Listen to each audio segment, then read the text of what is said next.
What is up, everybody, and welcome back to Call Us Casters Penshaw, a story about some hunters in a small town in Arizona, Nevada. We decided it's on the border earlier. We do what we want, okay? Yeah, it's our world, and both the states are fused in this world, because why not? Just kidding. In our last episode, it was supposed to be a very relaxing downtime session and kinda turned a little bit exciting in the ways of a car chase and mysterious figures handing out business cards and acting like they know people. Oh, and there's also some medical drama too. Shout out Dr. Guzman. We are headed back into Penshaw to see what's going on. But before we catch up with our hunters, why don't we catch up with another person from our past that we haven't really talked about too much. Cold sweats are beginning to come over his body as he steps into the bathroom of the rec center. Very full tonight because with all the newcomers in town and the regulars that always stop in for a bingo night, the exterminator finds himself looking in the mirror. No, you can't keep making me do these things. I can't keep doing this, he says as he pulls back the collar of his shirt, showing his veins now running a deep black underneath the skin. Fighting tooth and nail against himself, dragging himself across the bathroom, fighting with every ounce of his strength, he brings himself up to the mirror. And looking in the mirror, he sees as these black veins begin to subside. Maybe he's finally gotten control. Before he feels something the size of a softball making its way up his throat. Staring into the mirror, his mouth begins to open almost instinctually as a large, silvery arm makes its way out, digging its claws into the side of his face. He fights, trying to pull the arm out of his body, wailing and crying, making a commotion, shattering tiles and breaking sinks as he fights back feverishly before the arm recedes back into his body. The veins, deep and black, begin splitting on his body as the silver begins consuming all around him. I hate when they fight. It wastes too much time, the figure says, before slowly stepping out into the main hall. Seeing what's about 50, 60 people all just in there for the regular town bingo night. Hoping to win some cool prizes like a air humidifier or an air fryer off one of the cards. The numbers keep being called out slowly. B36, G42, I29. As the man calling out the numbers stammers, seeing this figure, the silver man steps into the center of the room, pauses for a moment, and then unleashes silvery tendrils into the crowd, all of them digging deep into the citizens, and one by one they all fall to the ground. But moments later, they begin to rise, and as they do, they take a knee to this figure. They view this figure as God. And with that, we're going to pick up with our super duper hunting crew as you all find yourselves pretty deep in the woods for a little impromptu trip. You guys find yourselves at the bank of Turwell Pinnacles, a smaller mountain range towards the northwest side of town. Woodrow has called all of you here after making those few calls and finding himself a decent seismograph to be able to get some deep imaging down below the town. Okay, as I said before, thank you all for joining me here. Tonight might be one of the biggest steps that we've had, a true breakthrough in this entire investigation. And I would say I'm thankful for you all being here, but that means I'm going to have to put credits for the rest of you in my book as research assistants, and I'm not hugely excited about that, but I digress. Shell and Jack have been spending most of their time setting up camp because they feel like this is going to be a tremendous waste of time and might as well get a camping trip out of it. So a small fire is being built, a tent is being erected, a few logs have been moved into place. Louie's running around with a large stick, tries to run between two trees and just kind of like gets caught and just fucking... What are you guys doing in preparation for this long night ahead of you? Lenny is currently eating a bag of Takis that Trisha gave to them and just sitting on like a log or something, not doing anything. You know, if somebody asks them, they'll do something, but they're just there snacking. Respect. Trisha is sitting next to Lenny, and she is staring like straight ahead. And every time Lenny needs a refill, she's pulling out a snack. How about you, Chuck? Chuckarino? I'm just talking with Woody at this point, trying to learn about like how the seismograph works and the ins and outs of his plan here. Okay, Chuck. Basically, I picked this place because there's been rumors of hollow ground. This is going to drill deep into the ground, and it's going to release a pulse. That pulse will give us imaging all through the ground along the tunnel system, and hopefully, we find ourselves a little nexus. Any further questions? So does this mean that all those hollow earth guys are onto something? Like that? They're right? Is that what you're saying? They're probably closer to the money than, I don't know, people who view the earth as flat. Well, yeah, I don't know who the fuck would think the earth's flat. I've seen pictures from space. You've seen pictures from space. That's a hard thing to fake. But hollow earth, that's always made sense to me. Chuck, I think I like you. Well, thank you. I've followed your stuff for years. I've been a big fan, so that means a lot to me.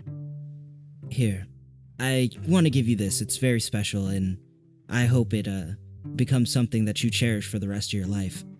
And he just like walks up to you and signs on your extra taste terrestrial shirt and gives you an autograph.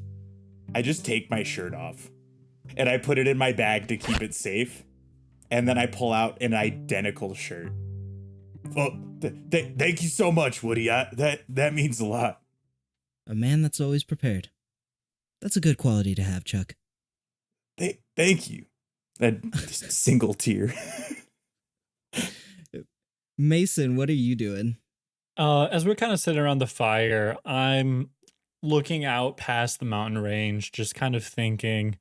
I recently had the run-in with the quote-unquote police officer with Shell, which is a lot, and I'm still somewhat processing that. But I'm also thinking about my sister, who's the entire reason I'm in Arizona, Nevada, wherever we're at. And I came searching for her, and I have somehow stumbled into this group in the shenanigans, and I'm trying to recollect myself and remember, hey, this is why I'm here. I need to find my sister. No one knows where she's gone. Just trying to focus on that. As the last preparations are made on the seismograph, deep earth imager, if you will, Woodrow takes an HDMI, plugs it into the laptop, plugs it in the machine, and says, "Ladies and gentlemen, now we wait." As he presses the enter key and just sits down on a log and puts a marshmallow on a stick and just slowly begins like turning it, trying to get the perfect golden brown. Trisha's gonna look at Lenny and go, "They say I'm the weird one." I mean, I guess it's okay to be weird. I really like Old Man Forever. I've never met him. He's a bit of a character, but you know, he's always a good time. She'll just kind of shrug and go back to staring straight ahead. Shell looks over at you, Mason, and she's like, "Hey, rookie, could you go check the car, make sure the war bags are in there just in case anything goes wrong? I just need a double check on those firearms." War bags. Yeah, I can do that. Anything else you need? You know, being out here in the deep woods, it's really making me miss my bed. So if you could just go back to the hotel and bring my entire bed and assemble it out here, that would be awesome. Do you have like a queen size? Because I don't think that'll fit in the car. It's called sarcasm. Get the fucking guns. Okay. Yeah, that one tracks. Okay. Yeah, I can do that. Well, hey Jack. Yeah. Since it seems like we got some downtime, you wanna bust out the new toy and see, like, check out that camera, make sure everything's working okay.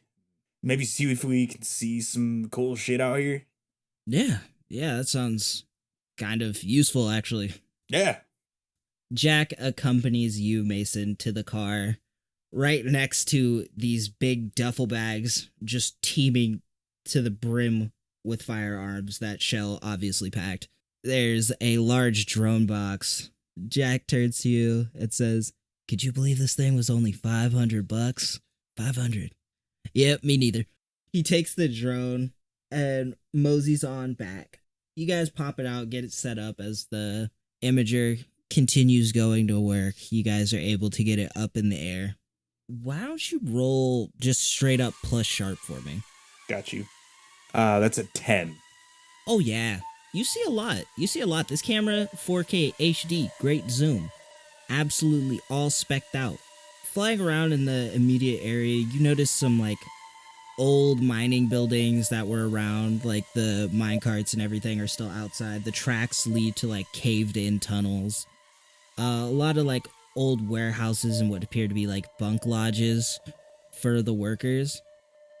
And as you're swinging the camera around, you can also see something a little bit interesting.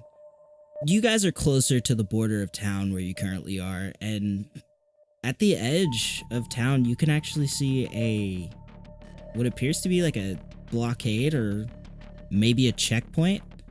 And a little bit further down, you see a makeshift forward operating base. Walls built up, tents, even like some portable buildings, all set up on the outskirts of town. Hey, Jack, what's this about? That looks like some problems. Peering at the screen, he cocks his head to the side, deep concern over his face. Shell, you wouldn't happen to recognize this as anything, would you? And as she gets up and makes her way over towards you, she looks at the screen and her face once again drops. Okay, shit. Fuck. Is there any way we could speed this thing up? Can we get done here? We need to act fast. If this is anything like Tallgrass, this town isn't safe.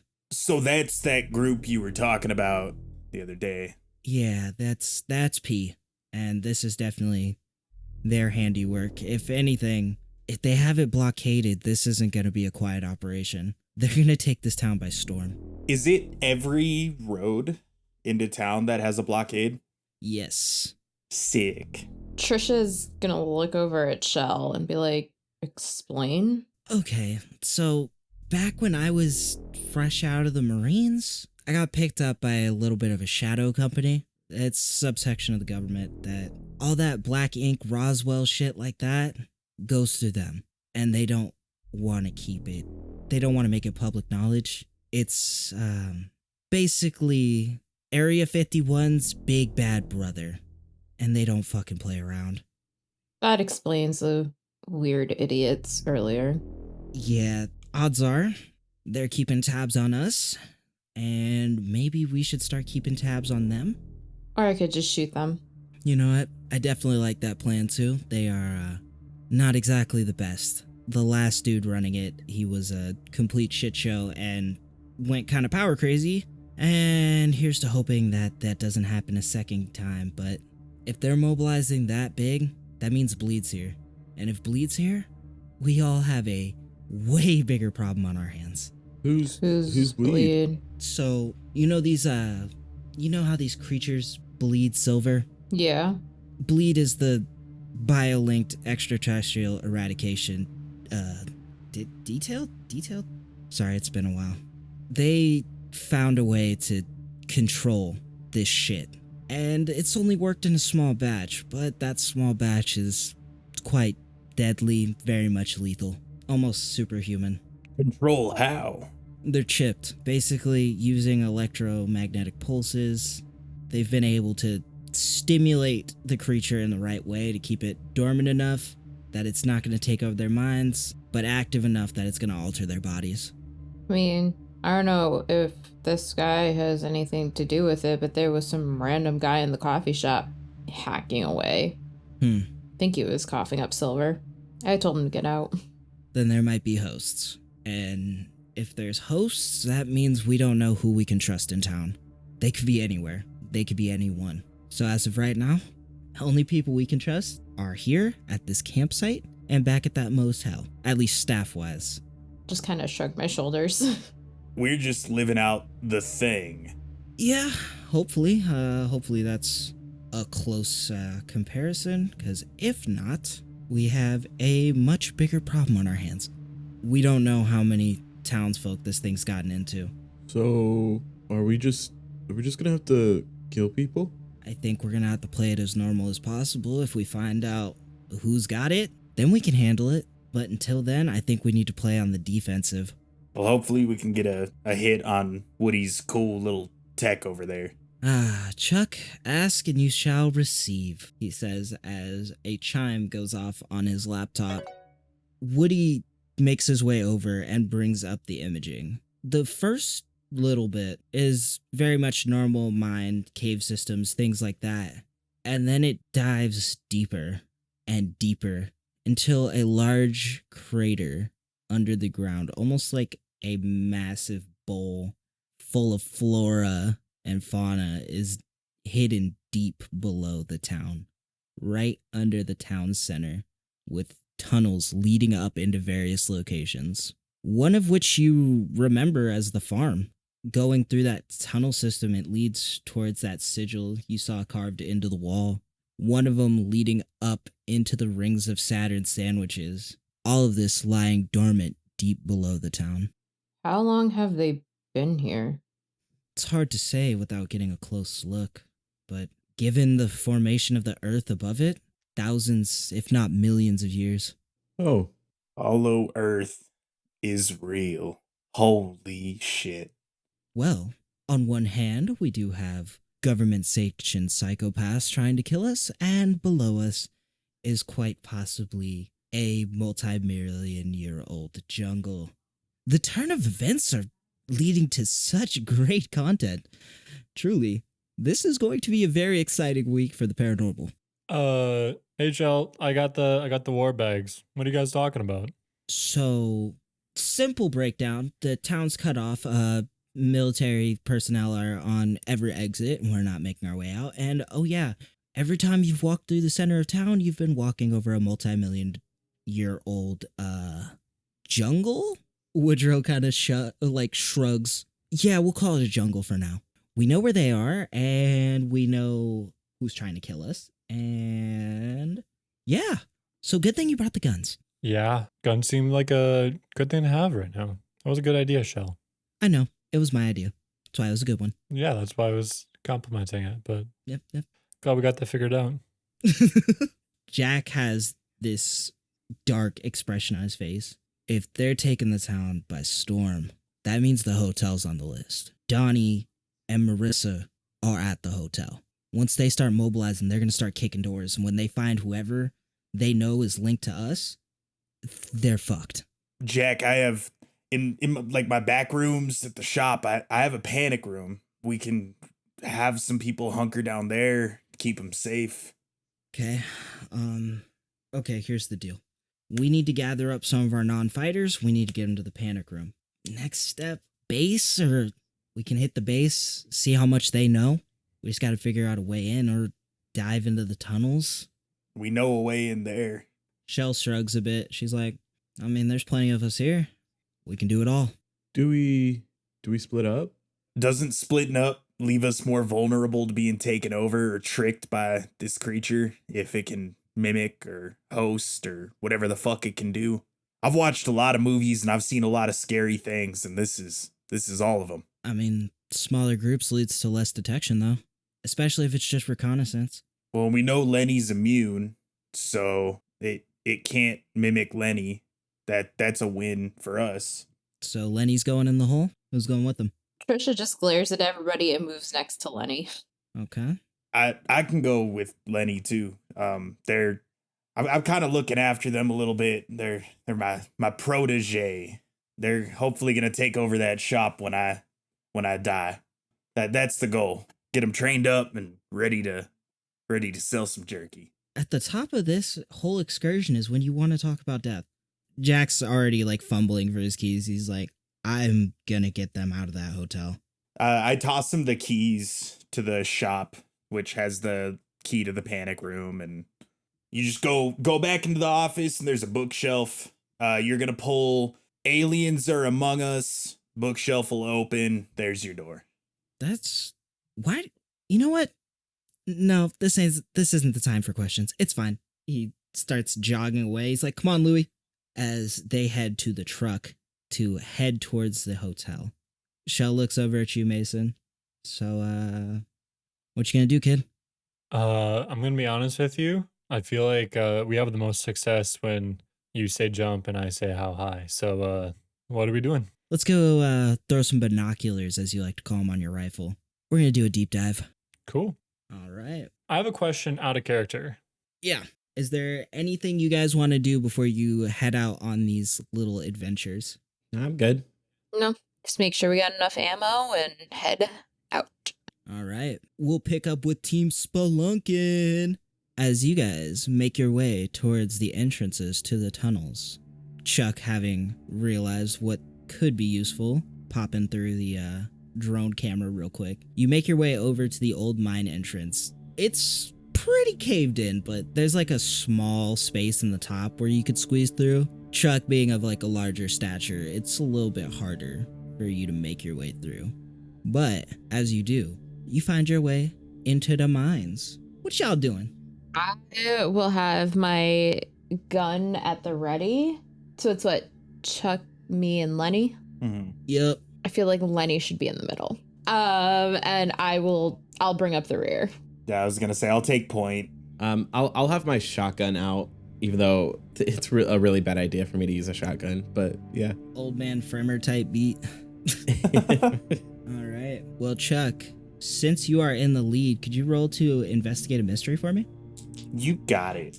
I don't know what it is with me rolling a 6 and a 1, but that keeps happening, and then I have got a +3, so 10. Oh, shit. What happened here? What sort of creature is it? What can it do? What can hurt it? Where did it go? What is it going to do? What is being concealed here?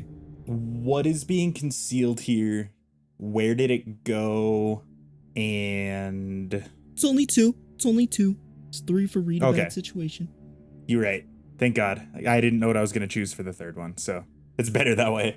Moving your way through the dark tunnels, lowly illuminated by flashlight light, you make your way towards a rather, what seems to be unnecessary fork in the road, as one of the walls seems solid. But making your way over, you notice a small glimpse of what appears to be light coming through. And getting closer, you see that the wall isn't actually solid. It's a very thin sheet of rock. A couple of knocks on it show it to be frail. Definitely easy to pass through. The walls on the other side of this sheetrock wall have traces of the same silver liquid as it writhes around on the rocks. Hey, I think I found the way. And I start making my way through the little hole. Oh yeah, as soon as you kind of like knock on it a little bit, you're able to push out like a good section of the wall, and you're able to make your way through. Coming through, these tunnels look a little bit different. As opposed to the old ones that were very much just normal mine shafts, this one has almost like a moist feeling. The writhing, silvery worms making their way around the walls. And you also begin to see the corpses of miners. A lot of them hollowed out in their skull, their chest cavities. Or at least you can tell from the broken bones, because these are now skeletal. Just swing my flamethrower from my back and just have it at the ready, just in case he's... Are these like silver worms? Do they look like they're making concerted efforts? Like, do they look like they're working together? You know, that kind of thing? Or is it kind of just chaos? They seem to be working together. They would have, but they don't seem concerned with you. They don't seem like they're of the class, so to speak. So, kid, are these the things that crawled inside of you, or? Sort of. The one that tried to get inside of me was like a fish. So this is a bad time for me to be wearing shorts. Got it. Probably, yeah. You all carry on deeper before you reach a part in the shaft that has a very large drop down. At the top is some old rappelling gear. It's been there since this mine was put together, so quite a while. Does it look safe? Safe enough. Safe adjacent, if you will. Safe adjacent. I don't really want to do that. It's the only way, Lenny. I can stay up at top and let you two go first. Make sure that the rope's tight and staying. Will you be all right up here, Chuck? Oh yeah, I'll be fine. I just want to make sure you two get down safe, and then I'll be right behind. It's not very confident. I'm plenty confident. Thank you very much. We're gonna be fine. Fine is relative. Very true. Who's first?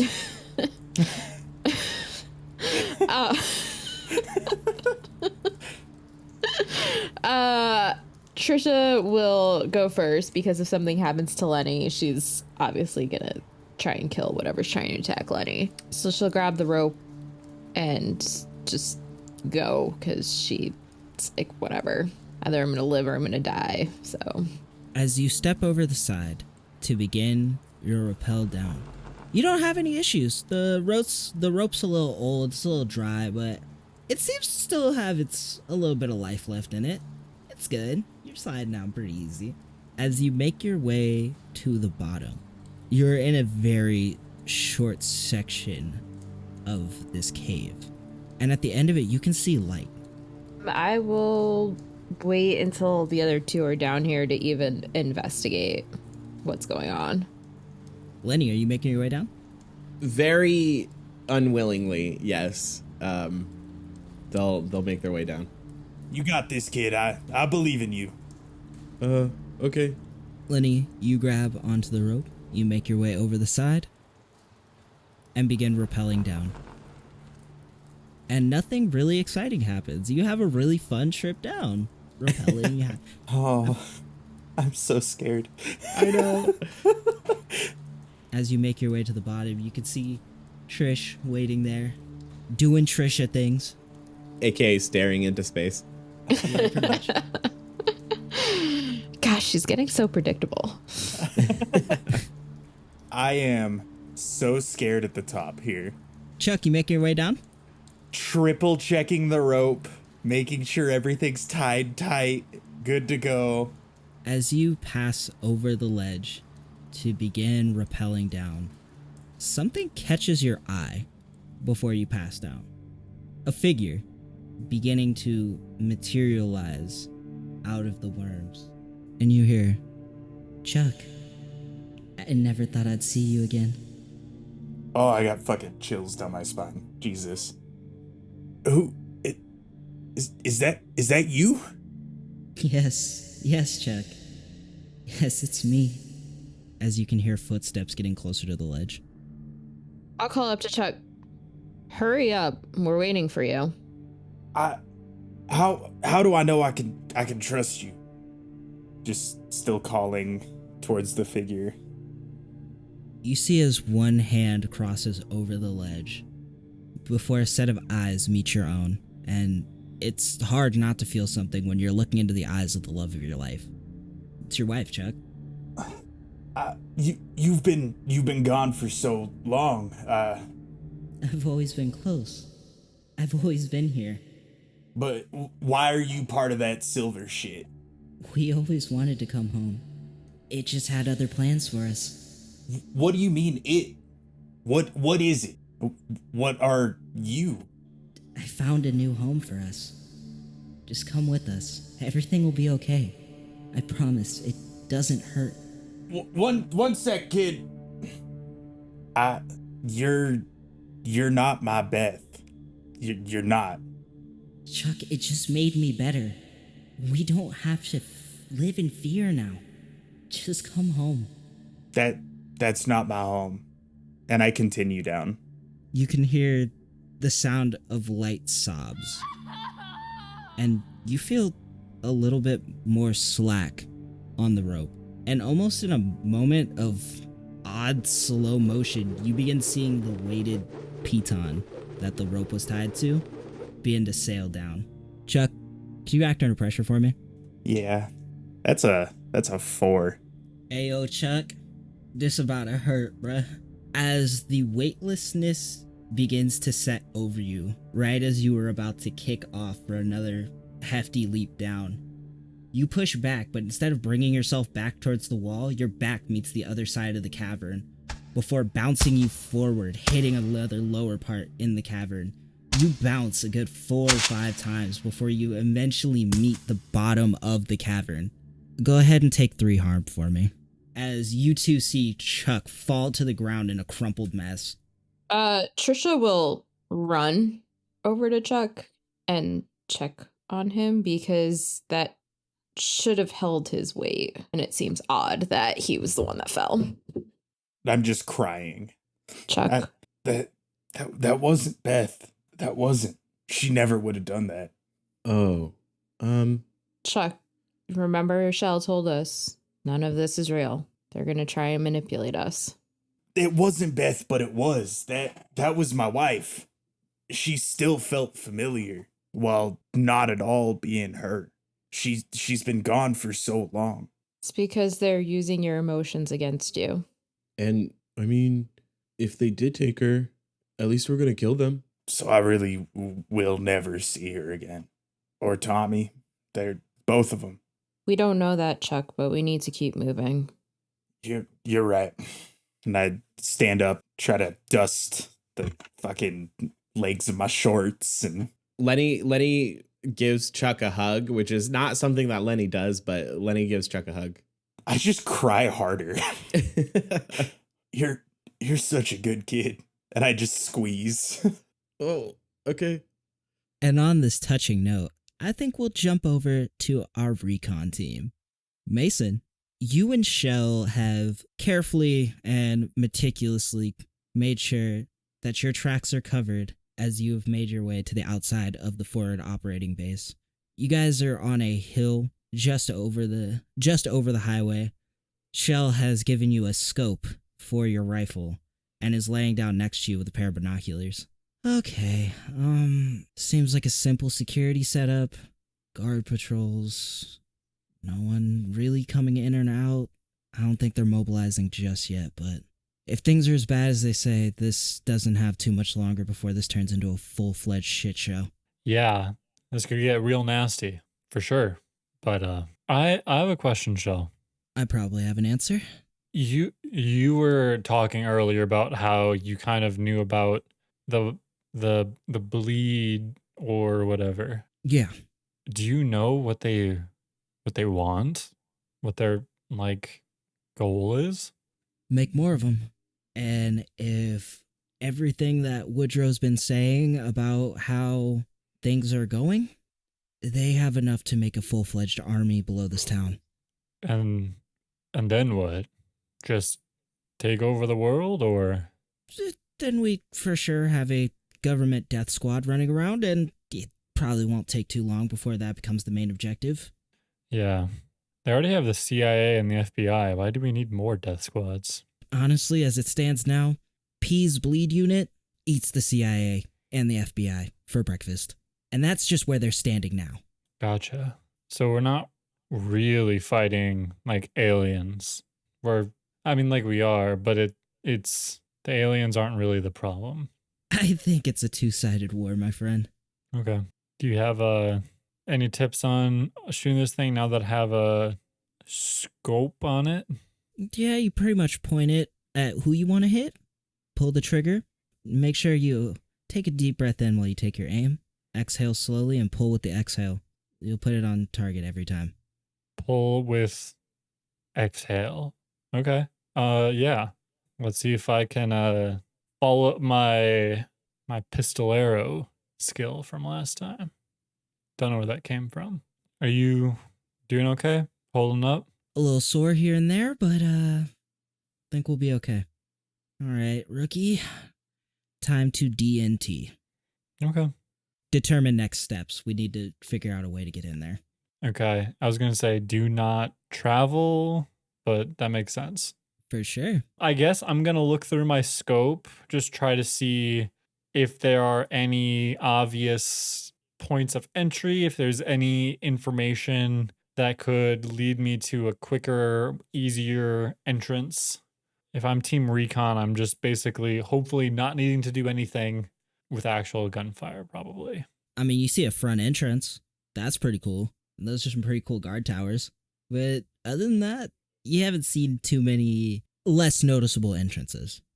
That is pretty cool. So do we just sit here until something happens, Shell? Because I'm not seeing anything. Yeah, I mean, you ever seen a spy movie? Disguises is what I'm saying. Wait, how are we going to disguise as people who are already disguising? Do we just act normal? How does that work?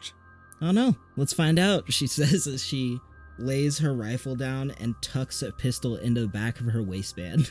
I think we're going undercover. Well, I'll follow your lead. I'll do my best to not be suspicious. And yeah, no promises. Perfect, she says as she begins making her way down the bank of this hill towards the front gate. She turns and looks at you as you guys are walking up and says, okay, now they're gonna have all the rookies around the base, so hopefully we can probably slide in. I got old security verification from back in the day, so I can hopefully use that. If not, we just take out the first two guys we see and take their clothes. Okay. Yeah, I can do that. I should probably... Do I bring the rifle with me, or is that more or less of a giveaway? I would probably leave the rifle. It was nice having the binoculars on it, or the scope on it, I should say, while it lasted. Just stash it, we'll come pick it up later. Okay. It's all good. She says as she makes her way towards the entry checkpoint of the base. As she does, a younger serviceman is sitting there with his partner. They both have rifles. They have ski masks on under their helmets, full military gear, as they're kind of like just shooting the shit. Yeah, I didn't think the Lakers were going to make it that far, but like, you know, LeBron really just brought it out of them this year. And as they see you, they turn, they're like, sorry, we're going to need some identification real quick. Shell goes, Unit 4689, Lieutenant to you. Thank you very much. And this is my assistant. And they peer around her and look at you. Yeah? Okay. What about you? You got a name, assistant? I look from the soldiers to Shell and then back to them. My job is to not speak unless spoken to from her. I'm sorry. And I just like make the fingers across my mouth like to zip my lips. Roll to charm person or manipulate someone. A 10. Okay. You know, fair enough. Not our job to bark up the chain of command, now is it? Officers tents towards the back. There's also refreshments and AC set up in the mess hall too, because it's hotter than the devil's dick out here. I guess enjoy your guys' time. As you proceed through the gate, you see as 5 or 6 armored SUVs begin leaving the camp. A single bead of sweat is beginning to like form on Shell's brow. As you guys pass through the checkpoint, she begins cutting towards the right side of the camp, up against the wall, making sure to maintain into the shadows. Okay, that's not a good sign. We need to find whatever they have quickly. Let's just keep any firearms we have in our holsters wherever we can. Do not pull them unless we need to. It's a death sentence if we fuck around in here. Aye, aye, Captain. Or Lieutenant. You'll get it. You'll get it eventually. All right, Private. Let's roll out. With that, Mason, could you roll to investigate a mystery for me? I'm going to use the luck on that. As you're stepping through, you see one of the tents is set up like a command center. On the screens, you can see body cam footage. That team wasn't the first team sent out. That was the backup team. All across these screens, you see the troops riding towards the other side of town. On the top screens, you see a couple body cams facing the sky. And that chandelier is kind of familiar. Actually, all the body cam footage is kind of familiar. As you see Donnie being restrained and zip-tied, gun to the back of his head. You see Dr. Guzman being zip-tied and restrained. On one of the feeds, you see the unfortunate sight of a very much dead dog. And on the last screen, you can see your hideout. Behind the table, flipped up on its side, you see Jack trading fire with the P agents.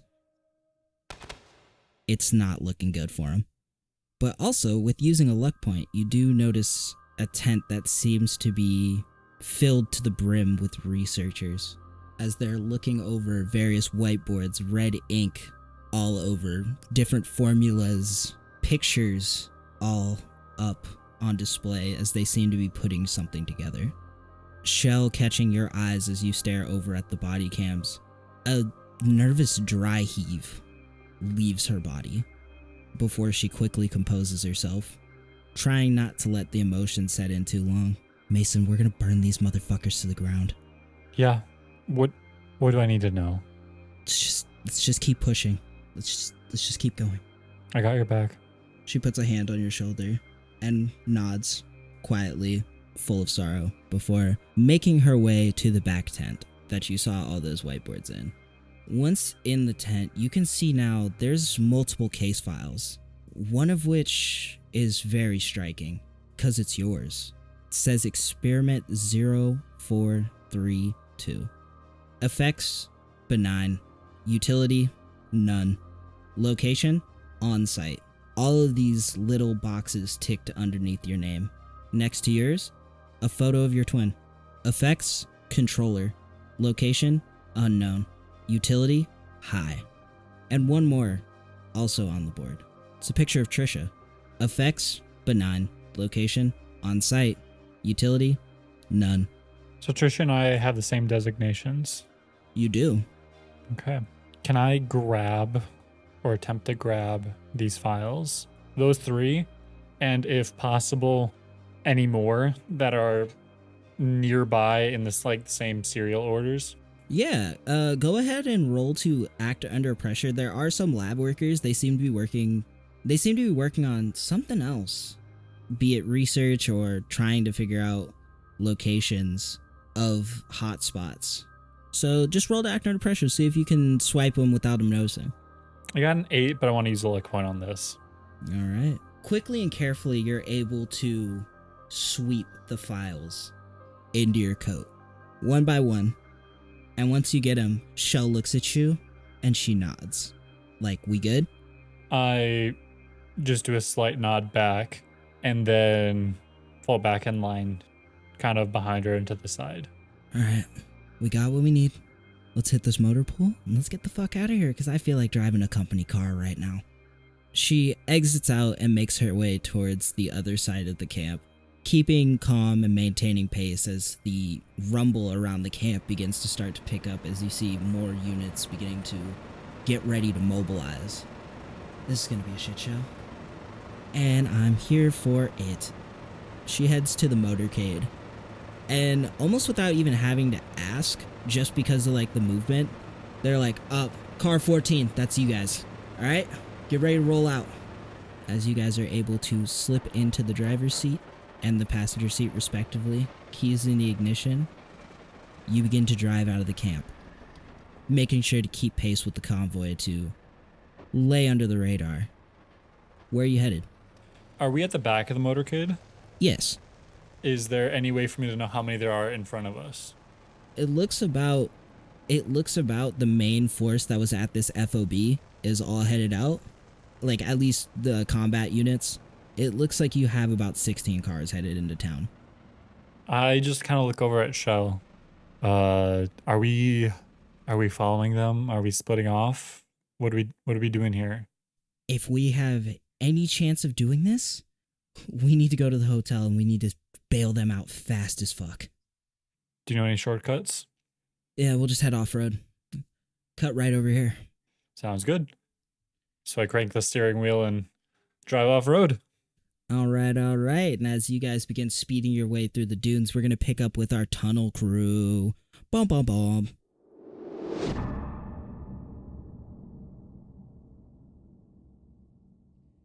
It's me, Kay. Hi. We are past the halfway mark of our mini campaign, Penshaw. It's been a lot of fun and gets more fun and maybe more tragic as it goes along, but that's not the point of me interrupting this episode. It's not.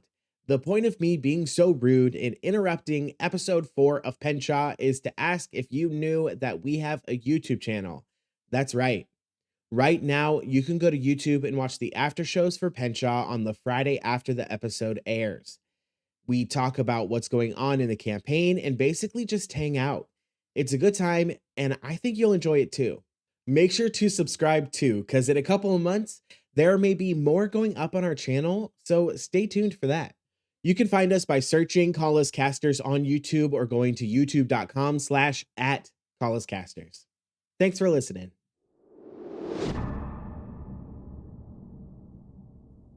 Y'all are at the bottom of this shaft, a eerie light coming from the end. Chuck crying into Lenny's shoulder. Boom, what you gonna do? Okay. Chuck, you okay? No, but we gotta push on. Feel like we'll get trapped down here if we stay too much longer. Pushing through, you guys make it to the edge of the cave, and as you pass through the entrance, the light is almost blinding for a second. But as it begins to settle down, you see where this light source is coming from. It is a large silver orb stuck to the ceiling by these viscous tendrils.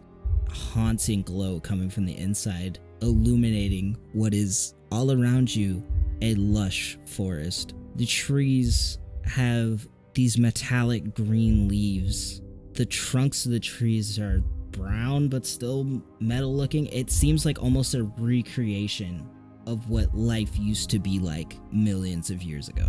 We all have like cell phones and shit, even though there's no service, right? Like, Yeah, you do. I want to snap some photos.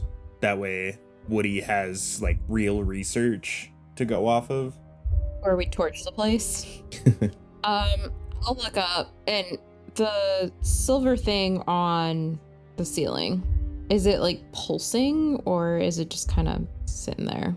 It is almost like a heartbeat. So I'll point up to it and look over at Chuck and go, think fire will take care of it? Fire took care of the last batch pretty well. I just don't know how well this will reach from here. We're gonna need a whole lot more fire. Did we bring anything that could explode? Still falls under the challenge of like getting up there. It is a good near 100 feet up attached to the ceiling. Cool. Love that for us. Is there anything moving? Roll to read a bad situation. Oh no. Oh boy. It's just gonna be a fucking dinosaur. Right? Journey to the center of the earth type shit. 9. All right. You get to ask one question. Best way in, best way out, dangers we haven't noticed, biggest threat, most vulnerable to me, best way to protect the victims. Are there any dangers we haven't noticed?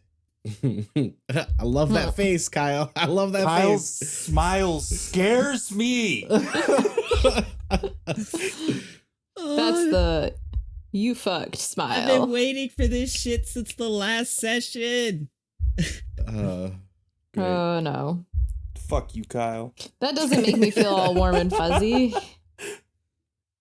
Maybe it was the awe of seeing this massive orb, or the fact that there's a jungle underneath the town. But the rumbling didn't really catch your attention until now. Lenny, scanning around, you look through the different foliage, not seeing too much. before your eyes lock with one very large silvery eye. Guys, hey guys.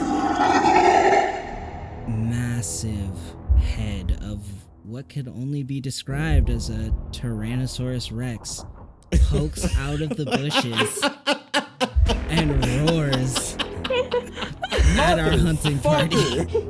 Oh my god. Oh my god. Chuck, I think we're gonna need more than fire to kill this one. You think? Run! I'm actually going to try to tune in to the Tyrannosaurus. Oh, For sure. oh, I'm so scared. We don't have a known way out. That's an 8. All right. What is it planning to do right now? Rather simple. It's trying to eat right now. It's playing the best guard dog that it can. Oh, it's a guard dog. Okay. Yeah, no, I was thinking the exact same thing. I know, I was like, oh, guard dog, interesting. Yeah. Okay. Yeah, that's all that does. Yeah, we're apparently going to be lunch. And she just says it like super casual, like, yeah, we're gonna be lunch. Letty starts running. I mean, Go ahead and do that. We gotta go. I want to do almost a warning shot with the flamethrower to see how it reacts. As you fire the warning shot, it catches the T-Rex a little bit and actually begins to burn its mouth. But in a knee-jerk reaction, it swings its tail around and smacks into you, sending you flying. As you hit the ground, you're going to take 1 point of harm. I'm actually gonna use bodyguard and say that happens to me. Oh, for sure. Lenny, you get jack smacked by the tail of this. You step in the way of Chuck as the tail comes swinging down and smacks you, giving you a little bit of head start on that run you were trying to do. Yeah. Trisha, who literally has zero fear, is gonna step in front of it and square up to it and just stare at it. Okay. Yeah. She's trying to be like, we have to get through this to get to what we need to kill, but nobody's paying attention to her, so. I'm running. I'm gonna help Lenny up and just start running. She has no soul. She doesn't care. You two begin rushing into the jungle, keeping your best wits about you to look out for any more dangers. Trisha, what do you do? I'm just gonna look at it and be like, cool roar. As you stand before this thing, trying to square off against it, it's going to drop its head towards you and go for a headbutt. I'm gonna fist bump it. As you put your fist out for the fist bump, its head collides into you for 1 point of harm, Okay. slamming you back as it lets out another fearsome roar. I'm just gonna look at it and be like, cool, bro. Trisha, let's go. I'm not breaking pace at all. Over your shoulders. Throw them over your shoulders. I don't think I and was carrying Lenny necessarily, just helping them up. That would be really funny though. Just fireman carrying. Trisha, don't die, okay? The dinosaur lets out another fearsome roar as we jump back to Mason and Shell as you guys are speeding through the night headed towards the hotel. You guys make it a couple blocks away as Shell reaches into the back and starts putting on some body armor. Listen, this is about to get really fucked up. If you want to wait here, I completely understand. I can handle it, but I'm just letting you know. If you're ready, we can do this. Yeah. Is there a missile launcher back there by any chance? She goes to the trunk, pops the trunk, starts looking through. No, not today. Guess we got the bad truck. Who actually owns the hotel? Jack? Well, technically Jack's cousin, but Jack's family. Okay, well, I'll have to remember to apologize to Jack. And then as we're turning to the front of the hotel, I just hit the gas straight through the front doors. That's sick.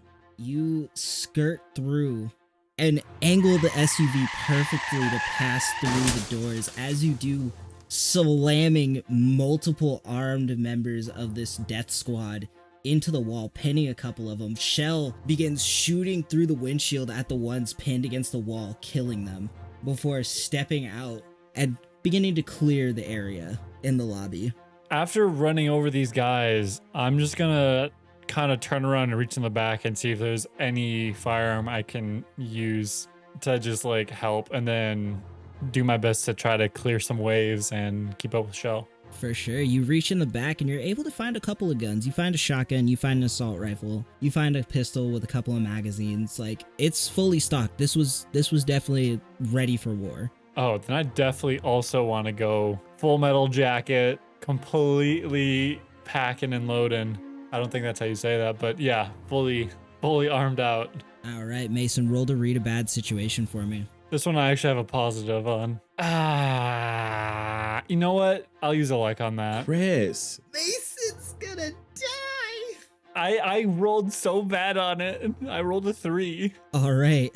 You see the external squad that was putting captives in a vehicle as the backup is now also showing up. They're beginning to level their rifles at the lobby. I need you to roll to act under pressure. That's gonna be a 9. I'm gonna give you a hard choice. You can 100% make sure that you are safe and will be harmed in no way, or you can put yourself at risk to help Shell, who got out on the passenger side, leaving her exposed with less cover. Oh, I'm helping Shell. Seeing this firing squad begin to line up at the front door, your instincts kick in. You jump over the hood of the SUV and open the door, covering Shell as a hail of gunfire begins to fire through the front of the motel. Shots begin ripping into your body. Mason, you're gonna take 4 points of harm as assault rifle bullets begin ripping into your body. Oh gosh. Okay, I'm unstable, by the way. Shell begins dragging you towards the engine block of the car while returning fire to try to give you the best chance that she can. What do you do? As she's returning fire and dragging me, I am also just taking pot shots, trying to see if I can hit anyone. Roll to kick some ass. Let's see if you get your get back. 10. As a group of 3 begins pushing up, you're able to lay on the ground, getting a little bit of an angle under, and you start taking out their knees, and one by one as they fall, you begin dropping shots into them, leaving them dead on the ground.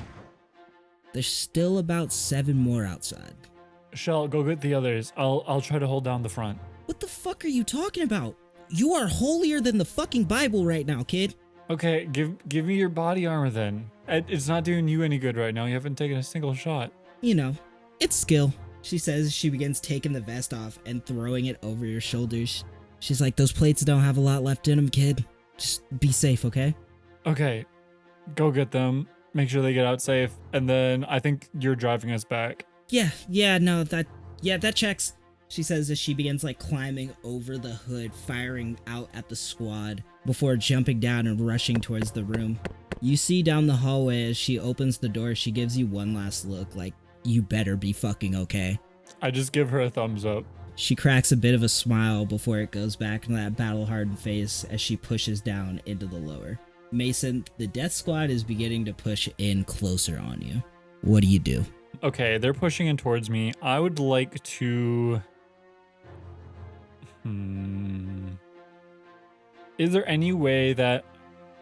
I have no idea how the anatomy of a car is. The gas is in the back of the car, so that wouldn't work. I am so at a loss. Let's see, what would Leroy Jenkins do? I'm just going to... I would like to use some magic. I'm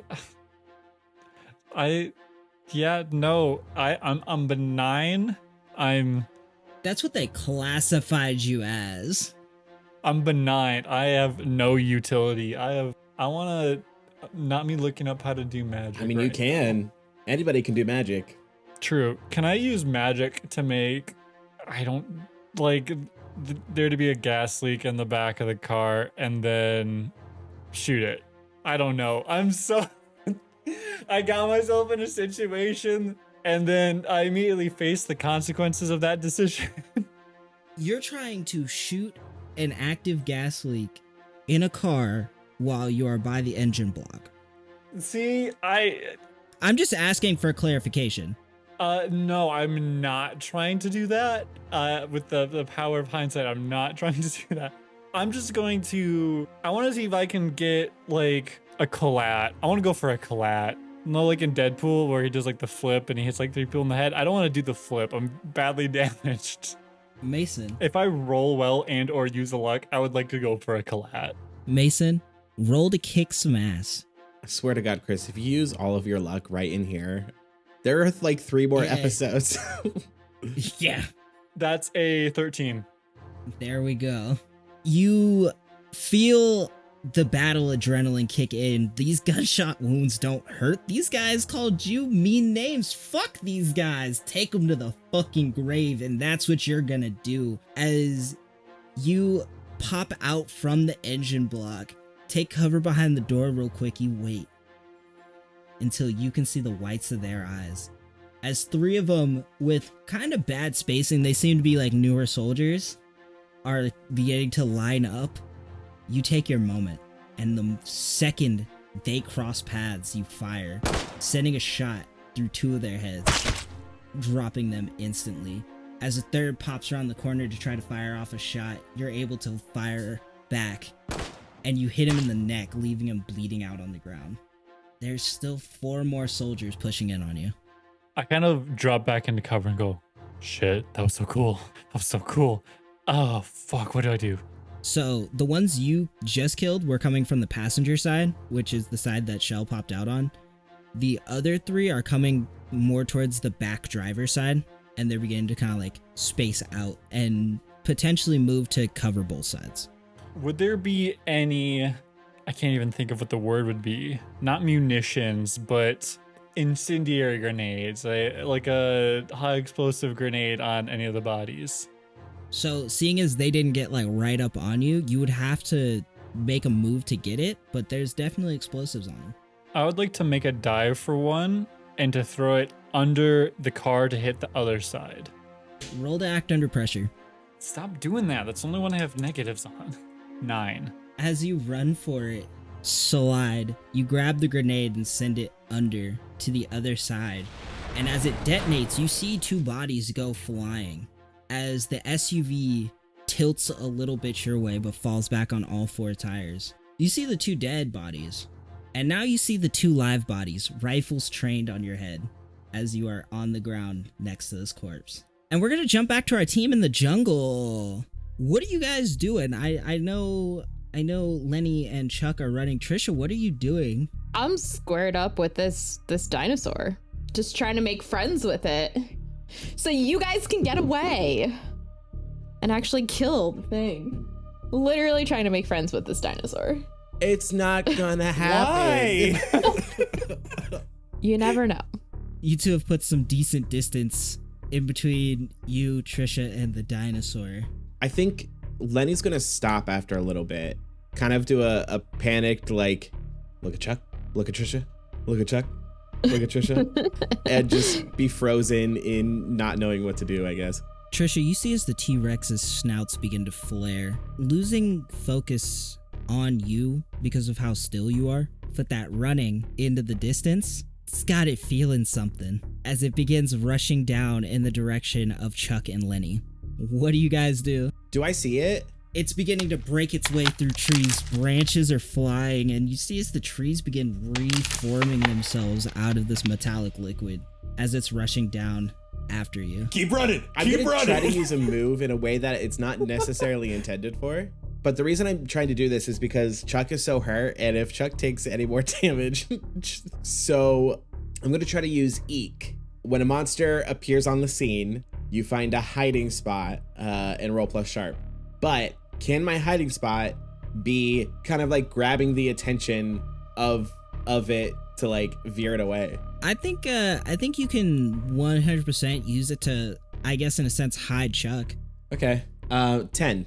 Chuck, you feel as Lenny grabs you by your shirt and tucks you down in a rooty system of one of these trees before continuing to run. Lenny, you can feel the stomping, the hot breath of this T-Rex chasing down behind you. Trish, what you doing? So I'm obviously gonna take off next to the dinosaur, and Lenny will see me like come up next to the dinosaur and look at it and be like, dude, the heck, trying to be nice. And I'll have my gun aimed at it in case it goes after Lenny, but just be like, hold out a fist for a fist bump.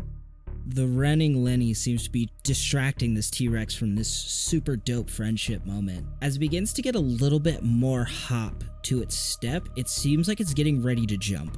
I drop to the ground and try to like hide in the foliage. Roll to act under pressure. 8. Yeah, this feels like worse outcome. As you dive down into the foliage, the T-Rex jumps up and begins cartwheeling, essentially. As it spins down, when it's finished landing, you're unhit. You're good. But you do feel a claw sitting right on your ankle. And as you turn and look, the T-Rex is above you, but does not seem to be paying too much mind to you as you have now fallen still. I'm basically gonna, like, as slowly as possible, try to get my leg out from under the claw. Trying not to make any, sudden movements. All right, roll to act under pressure. The other two, what are you guys doing? I'm climbing up out of the root system. Now why the fuck would they do that? Dusting myself off. You are greeted to the sight of your young protege trapped at the foot of a dinosaur. I got a 7. Lenny, they lost their shoe. It wasn't coming with. Now, with one exposed foot. Don't ask what that's about. I won't tell you. Trish, how about you? What you up to? I'm just watching the scene in front of me unfold, and I'm gonna try and tune in again. Do it. 6. What happens on a fail with that move? It's aware of me. That's all it says. With a stiff snarl, the T-Rex jerks its head towards you, Trish.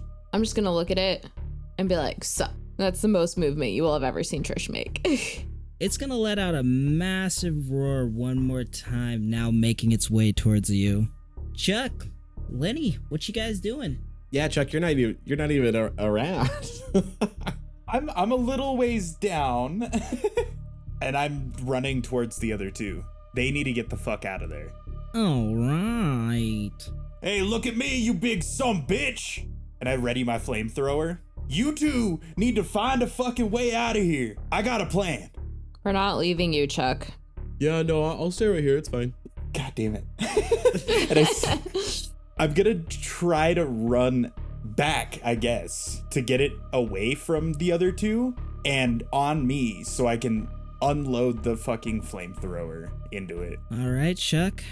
I guess we'll call it an act under pressure to try to get this thing's attention. It's locked in right now on Trish because of that mental intrusion. That's an 11. If y'all don't want Chuck to do this, I will say you guys have time to take an action to prevent this if you want. Considering that I wouldn't leave Chuck alone with this thing, I'm just gonna kind of look at the dinosaur and then like take a sharp right. Okay, let me get another act under pressure. We'll see who gets it. The goal to beat is an 11. That would be a 0, actually. Chuck, you got the Tyrannosaurus Rex focused in on you as it's running down. I'm just running a little bit further, and I want to turn, drop to one knee, and posture with the flamethrower up. Roll to kick some ass, Chuck. It's your time to shine. Whew! That's a 12. I would like to use my precise strike to aim for a weak spot. So I have to roll again, which is also plus tough. I'm going to mark a luck point on that. How much luck are you at? I've used 2. Cool. Yeah, so cool. that adds an extra +2 to the 3 harm from the flamethrower. And then I also, upon leveling up this last time, took devastating from the wronged playbook, which when I inflict harm, I inflict an extra point. So that's a total of 6 harm to this fucking dinosaur. Fuck yeah, that's so good. It's running down on you, mouth open, as you let a furious blaze down into this thing's mouth. And as it does, you see as it begins glowing from the inside and squealing with pain, letting out quite possibly the most blood-curdling roar, and you see as the large orb begins to pulse red. What are the rest of you guys doing? You said the large orb started to pulse red? Mm-hmm. Well, I'm guessing that we harmed it, so I'm gonna shoot at the dinosaur. Whoop that thing's ass. So that'll be a 9, 2, 4, plus whatever the bullet harm is. I think you said 1 or 2 for that. Your shot rips through this thing's body, leaving a very large, probably softball-sized hole in its midsection. It lets out another pain squeal as you see the skin around it begins to kind of like peel back, exposing more just the skeleton as this silverish ooze begins dripping from its wounds. Cool. I'm gonna take a sharp left, like I'm zigzagging. Okay. I'm like trying to run back up to like where it was. And I guess I'm going to take out one of my grenades, take the pin out, just try to throw it at the guy. If I can like wave my arms around and get it to where it's facing me and I can try to get it into its mouth, that would be preferable. Roll to act under pressure for this super dope Kobe moment. I got a 9. Just do what you got to do because I'm not using my luck. You throw this grenade, and it detonates on the back of the creature, beginning to peel away more of the skin as the white phosphorus begins to engulf its body. But that one exposed foot begins feeling a sharp pain. As you look down, these green metallic vines are beginning to push their way through your skin, digging through, rooting you into the ground. And you also take 1 point of harm. What do you guys do? What's happening, team? Shoot at this sucker again. For sure. We're gonna do a rinse and repeat here. Throwing some big whammy behind it. So that's a 7. Got a little 7 action. The shot passes through, this time taking a chunk out of its tail, now almost burned down to the bone. You see as the bone chips. Chuck, go ahead and roll to kick some ass for me also. That is a 9. And I would like to do the same process that I did. Precise strike. This thing leans down, bites into you. You take 1 point of harm as it begins to lift you up as you fire the flamethrower deep into its body again. This time, you now see as the flesh begins to burn away on all sides, as the bones begin to fall away without this silver liquid holding them together. You come crashing to the ground as the dinosaur is now defeated. I'm unstable, by the way. Are these vines, they're like puncturing my skin, right? Are they dying? They are not.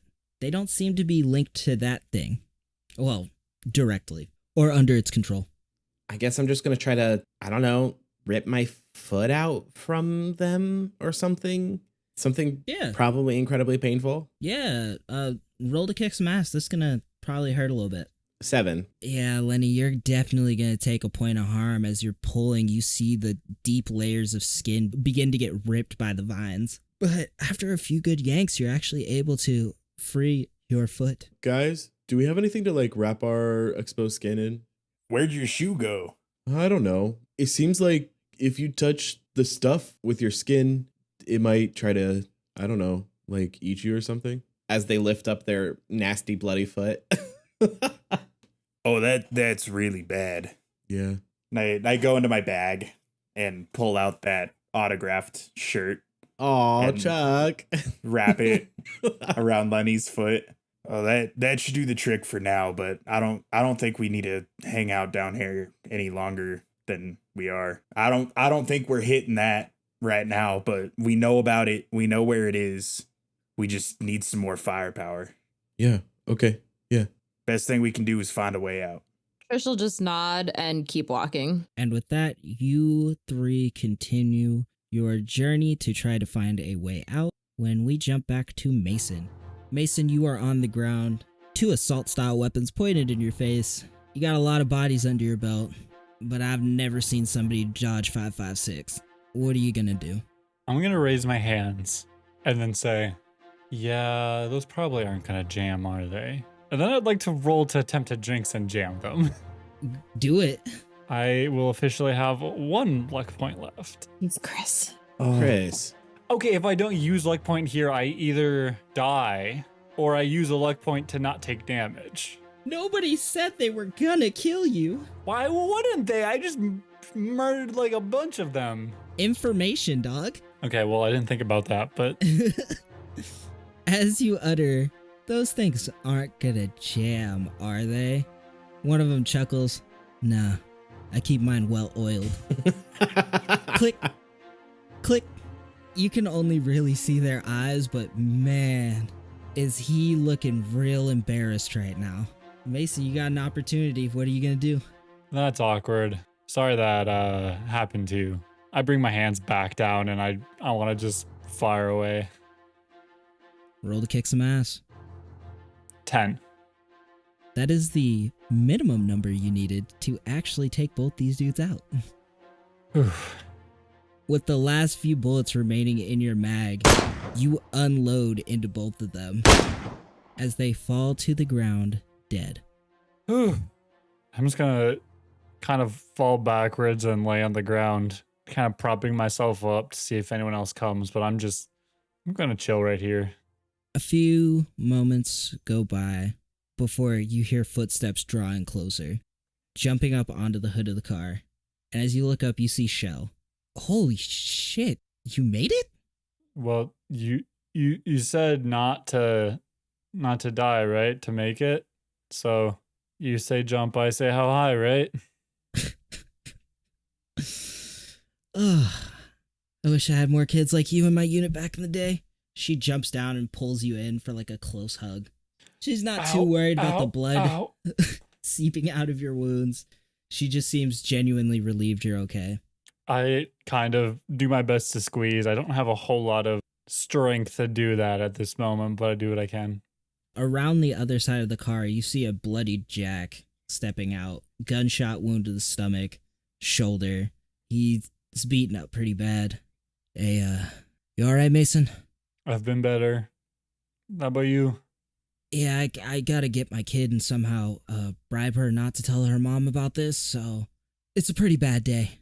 That's fair. He steps over with Shell as they help you up. They begin making their way towards the carrier vehicle. As they pop open the back, Donnie and Dr. Guzman are in the back, bound and gagged. As they cut them free, Donnie's like, okay, dude, this is the last time, bro, that I really want to deal with anything like this, because this is not only the first time I've been bound and gagged as a part of a secret shadow organization, this is the second time, and the third time I really hope it's on a little Tinder date or something like that with some kinda nice, freaky, like FBI chick that knows some torture methods that you can make kinky, or like something like that, bro. Oh yeah, your kid's fine, by the way. As Jack cuts free Dr. Guzman, who is completely broken down, shut down, in tears, as she just holds on to Jack, crying.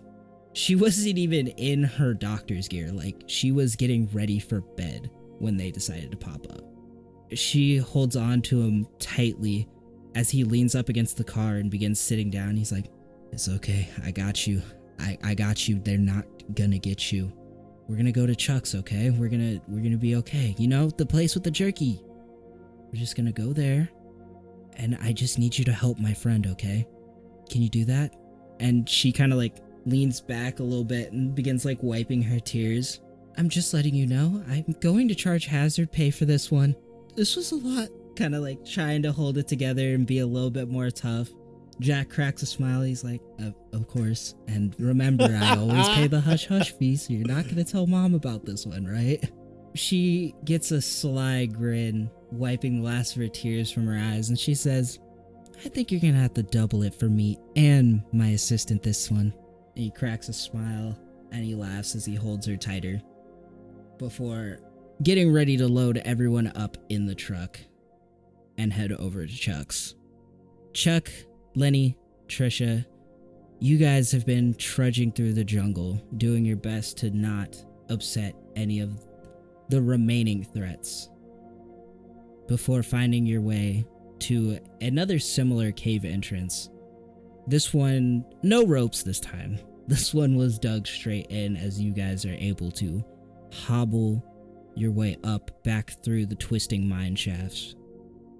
You guys make your way out, back into the fresh night air, being able to breathe something not so stuffy and filled with coal and soot. Where are you guys going? I think we should probably head for Chuck's and meet everybody at the panic room. Oh, yeah, I guess that's where, yeah. It's a bit of a long walk to get back to the Extra Taste Restro van, but you are able to make it there. And as you get there, you see the truck from the hotel already parked outside, and when you three step into the building, you see Mason on the front counter mid-operation, no anesthesia, just getting some very rough field surgery from a child. You guys couldn't have done that in the back office instead of in the front where the customers come? Hey, Chuck, shut the fuck up, all right? This is wartime now, Chuck. This isn't a business, this is a base. This is a fucking stronghold, and if it weren't for fucking Mason, most of us back there would have been dead or captured, so why don't you show some respect and maybe give the doctor a fucking hand? Dr. Gooseman. Noted. What can I do? The doc begins beckoning you her way to ask you to apply some pressure to the GSWs before, so she can finish the one she's working on before moving on to the next. Got it. I help her any way I can. Trisha, Lenny, what are you guys doing? Sitting down. Yeah, I'm just gonna grab a seat and just stare into space. Yeah, I think Lenny's gonna do the same. Jack comes and sits next to the two of you. Well, I thought this was gonna be a bit of a fun camping trip, but I don't think that's the case. No. You guys okay? Trisha's just gonna turn and stare at him. Yeah, I'm okay. Good, because we got a long couple of days coming up, he says as he reaches into his coat pocket, pulling out the bag of flaming hot Funyuns that Trisha had given him. He starts to eat them. Oh, sick. Can I have one? Can I have one? He shoots you some pretty gnarly side eye before holding the bag towards you. Thanks. He eats a few more and hands the bag to you, Lenny, before standing up. All right. I know we're a little bit preoccupied, and Mason, I know you can hear me, because goddamn, that does not look fun. But I only want to say this once, and I want to say this clear. These motherfuckers around here decided they were going to come in, take our town, kidnap my daughter, kill my dog, and put bullets in my friends. Silver motherfuckers or not, we're going to end this shit. We're going to take all those bastards with us, and we're going to burn whatever that fucking thing is to the ground. Everybody in? Okay. Trisha will just nod. All right. Whatever we can do to save this town. You're goddamn right. Mason has a belt in their mouth, and they're just going, ah! Good. So let's get this motherfucker stitched up. Let's go to war. As he says that, Woodrow comes out from the panic room. Chuck, I must say, the coffee that you have in here is far less than satisfactory, and I need you to go make a store run. Please and thank you. I don't think now's the time. No, it needs to happen now. Thank you. Would you like to get punched?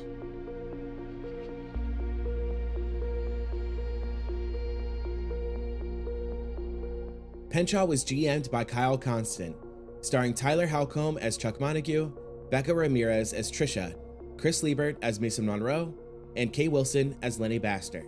Music by Tyler Halcomb and edited by Chris Lebert. If you like what you're hearing, make sure to check us out on Twitch and YouTube and follow us on Instagram at CallUsCasters. Also, consider supporting us on Patreon at patreon.com/CallUsCasters.